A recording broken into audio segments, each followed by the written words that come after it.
Paşinyan razılaşdı. Bu ərazilər Azərbaycana verilir. Surenyan.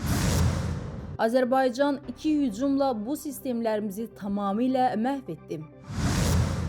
Balasanyan ortaya çıxdı. Bakı ilə bağlı ilk bu sözləri dedi. İnanılmaz. Avropa hazır olmalıdır. Rusiya hücuma hazırlaşır. Timoçka. Bakıdakı parada Ermənistan və Avropadan qəribə reaksiya.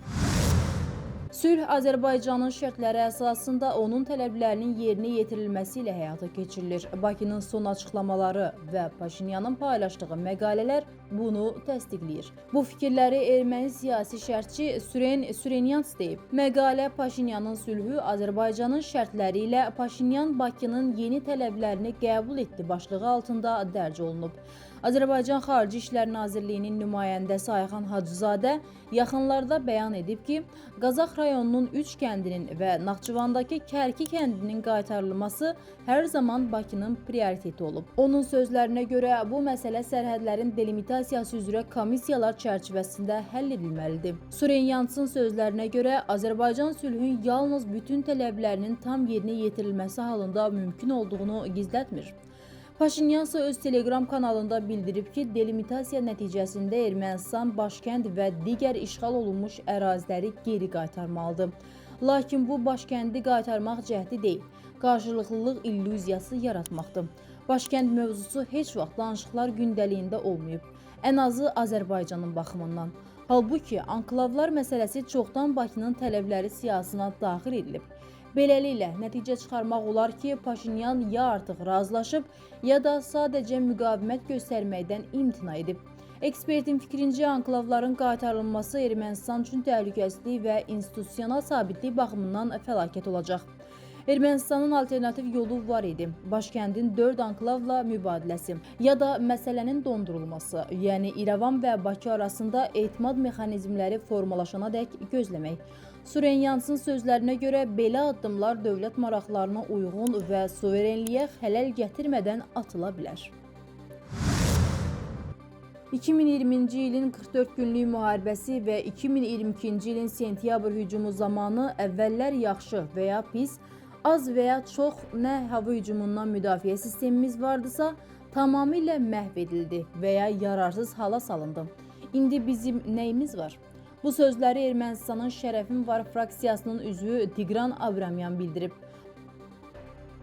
O, Ermənistan Baş naziri Nikol Paşinyanın 44 günlük savaşdan öncə özünü təkəbbürlə aparmasından bəhs edib və vəziyyət gərginləşən kimi başını quma soxub bəhanələr axtarmağa başladığını deyib. Qeyd edək ki, Nikol Paşinyan, Köçəryan və Sərkisyanın prezident olduqları müddətdə ölkənin müdafiəsi üçün heç nə etmədiklərini, Rusiyanın verdiyi silahların isə dəmir yığını olduğunu vurğulayıb. 1-ci Qarabağ müharibəsinin iştirakçılarından keçmiş qondarma rejimin Təhlükəsizlik Şurasının katibi olmuş Vitali Balasanyan uzun müddət sonra ortaya çıxıb. Balasanyanın revanşist fikirlər səsləndirməsi Ermənistan ictimaiyyətində diqqət çəkib. 9 noyabr sənədi qüvvədədir, onu heç kim ləğv etməyib. Ümid edirəm ki, bu sənəd həyata keçiriləcək. Dünyanın heç bir yerində sülh və təhlükəsizlik yoxdur. Əgər zəmanət verilərsə, artsaqlılar geri qayıda bilərlər. Qeyd edək ki, Azərbaycan və Ermənistan arasında Vaşinqtonda sülh sazişi mətninin paraflanması, o cümlədən iki ölkə arasında aparılan danışıqlar və imzalanan bir sıra razılaşmalardan sonra sözügedən bəyanat artıq qüvvədən düşmüş hesab edilir. Bakının bəyanatda əksini tapan şərtlərinin çoxu artıq qəbul edilib. Ermənistan tərəfi də bu sənədi keçərsiz hesab etdiyini açıqlayıb. İrəvan hökumətinin rəsmiləri, o cümlədən dəfələrlə Qarabağ ermənilərinin geri qayıtmasının mümkün olmadığını, bunu dəstəkləmədiklərini bəyan ediblər. Xatırladaq ki, Vitali Balasanyan 2023-cü ilin 19-20 sentyabrında Azərbaycan ordusunun bir günlük antiterror əməliyyatlarından sonra Qarabağdan Ermənistana qaçıb. O, son 2 ildə nadir hallarda ictimaiyyətdə və mediada görünüb. Balasanyanın xüsusilə Ermənistan hökumətindən çəkindiyi üçün müxalifət və Qarabağ klanının proseslərinə qatılmadığı bildirilir.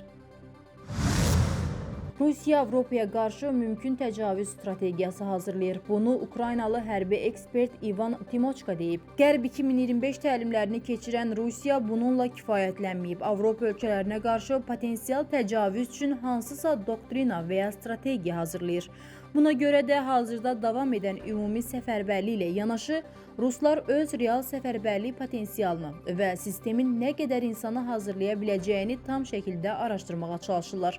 Təcavüzkar ölkənin bu cür hərəkətləri Avropaya özünün müdafiə hazırlığının gücləndirilməsinin zəruriliyi barədə siqnal olmalıdır. O bildirib. Bakıda keçirilən hərbi parada Türkiyə və Pakistan ən yüksək səviyyədə qatıldı. Birləşmiş Ərəb Əmirliklərindən də yüksək rütbəli qonağımız iştirak edirdi. Əsas sualsa budur. Bu paradın dünyaya verdiyi mesaj nə idi? Bu suala Avropada yaşayan jurnalist Elbəy Həsənli cavab tapmağa çalışıb. Onun fikrincə, parad Azərbaycan, Türkiyə və Pakistan arasında mövcud olan hərbi siyasi həmrəyliyin növbəti dəfə güclü şəkildə bütün dünyaya nümayiş etdirilməsi idi. O göstərdi ki, Azərbaycan təcrid olunmuş və ya tək qalan bir dövlət deyil. Azərbaycanın yanında dayanmağa hazır olan güclü müttəfiqləri var. Bu parad həm də Azərbaycanın Cənubi Qafqazda dominant ölkə statusunu faktiki olaraq təsdiqlədi və ona qarşı yönəlmiş istənilən təhdidə qarşı ciddi bir sədd mesajı verdi.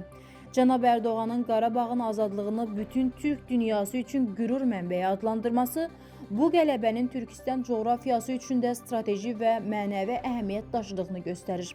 Cənab Şərifin Pakistanın Azərbaycanla çiyin-çiyinə dayandığını vurğulaması isə üç dövlət arasında mövcud olan hərbi və siyasi birliyin dərinliyini ortaya qoyur. Ermənistanda parad necə qiymətləndirildi? Fransanın Le Monde nəşri yazır ki, Ermənistanın reaksiyası daha çox müdafiə xarakterlidir. Parad və çıxışlar İrəvanda təkcə anım mərasimi kimi deyil, həm də Ermənistanın məğlubiyyətini və Azərbaycanın ondan irəli sürdüyü tələbləri xatırladan bir mesaj kimi qiymətləndirilib. Onun sözlərinə görə bu parad eyni zamanda Rusiyanın və İranın Cənubi Qafqaza təsir imkanlarının nəzərə çarpacaq dərəcədə zəiflədiyini də göstərir. Qərb mediasında isə belə bir sual tez-tez vurğulanır. Hərbi baxımdan Ermənistandan qat-qat güclü olan Azərbaycan bu üstünlüyü yeni hərbi əməliyyatlara çevirməyə cəhd edə bilərmi? Hazırda Qərb diplomatları məhz bu sual ətrafında ciddi şəkildə düşünürlər. Aydın olan odur ki, Azərbaycanın nümayiş etdirdiyi hərbi güc Ermənistandakı revanşist dairələrə ciddi xəbərdarlıqdır. Ümumilikdə erməni cəmiyyəti anlamalıdır ki, növbəti seçkilərdə Paşinyan deyil, revanşist qüvvələr hakimiyyətə gələrsə, bölgədə yeni müharibə qaçılmaz olacaq.